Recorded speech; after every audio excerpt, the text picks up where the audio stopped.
Okay. The next thing is, for the first time ever, there is a state law requiring mandatory building inspections. And that's as a result of this tragedy that happened in Berkeley, resulting in another change in law.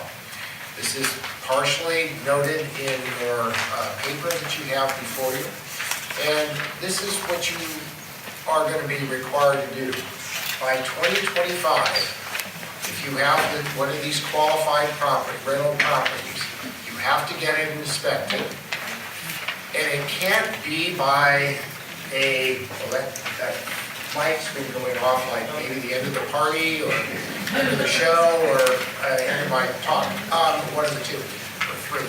The point is that when you do this and conform to this law, if you have one of these qualified properties, that please read the law pretty carefully or know how it is applied.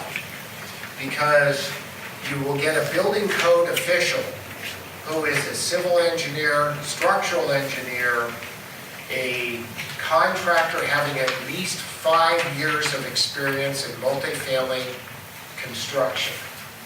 And that's very few people understand. It can't just be a contractor that opened up shop this month, last year, 2 years ago, or a general contractor in general who builds commercial buildings. You don't own commercial buildings that need to be inspected in this case. What you do own is a residential rental property having these qualified, what's referred to as exterior elements, the staircase, decks, balconies. And this qualified official has to give a written report. The initial report has to be done by 2025. And if the issue is here, it just is not really 2025. If you think in 2023 or 24, you're going to be able to rush right out and get a contractor, so is everybody else. Get your report done first. And then if it's, question,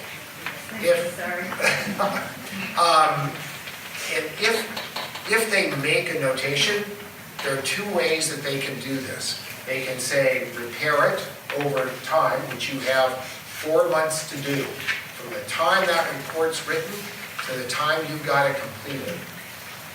Or it's an emergency condition. If things are so remarkably bad, no one can use those decks, balconies, porches until it's done. And then you must act forthwith. And the law, and we walk you through in this paper how fast you must respond to make those corrections. Now what happens? You have the report done by this, let's say, structural engineer, this architect.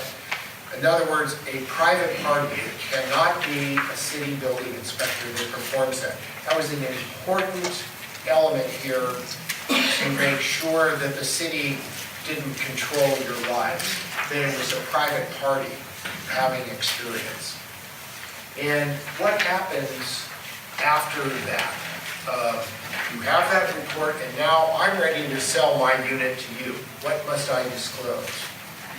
I've got to disclose the last 2 inspection cycles over the last 12 years. You've got to hold on to those records, those inspections, and deliver that to the buyer prior to transfer of title. Now, what happens if you don't? Well, it's an actual damage issue. They will insist upon it. If you're buying the unit, you want to make sure under your due diligence when you're buying the unit that it's included. Has an inspection be done of these elements within the last 12 years? We want to see those reports. We want to see if the corrections were done, because those also have to be noted in the city's inspection records. So, on one hand, it's you as a property owner and manager. On the other hand, if you're buying or selling. The other part about this is when you're doing this, kind of think about it in context of noticing tenants. The law is silent, this new law is silent about noticing tenants. I guarantee you that that law is really important to pay attention to, and what you can do, what notice you have to give the tenants. For the first time ever, you will have access, as a result of this law, to get inside the unit to do an inspection. Let's say, for example, there's unit 33, third floor up, has a deck, and without the several amendments that we wrote on the bill, you wouldn't have been able to get access to that deck. Now you'll legally be able to go into the property and inspect it. And it just so happens, because there's no other way to get to the deck other than go through their front door upon proper notice and walk out to the deck with your architect, your engineer, your qualified general contractor. That's a really big benefit, because if that walk includes something that you see in violation that the tenant has already done inside the house, you will be able to take action for the first time ever. And so you're not going to just notice the tenant in Unit 33 that on this day, this hour, general contractor. You will want to have you or your manager be part of that inspection, to authorize to get into the property for lots of reasons. The other issue is, what happens if you're changing management company? And the law is not exactly clear about how does this happen, but I will say to you that if you're a property owner, you want to get copies of all the records so that your current manager doesn't just have them and you don't, because you just inherited a huge liability problem if you did. Now, assuming you have it and you're switching management companies, make sure that those records, copies of those records, go to the manager as well. So everybody in line is aware, and you're protected. You're legally protected here with all the new standards, all the new things that happen with regard to this new mandatory inspection. Now, what percentage of the property needs to be inspected is also an important element to understand. It says 15% of the exterior elevated elements. Those are the words that are used, and it's defined in the new state statute. It doesn't mean 15% of just the decks. It's 15% of the decks, 15% of the porches, 15% of the staircases. So your inspector, whoever you decide on, make sure that they are inspecting those. Now, it can be that they inspect 15% of the staircase leading up to certain ones, and they come back years later and inspect the same ones.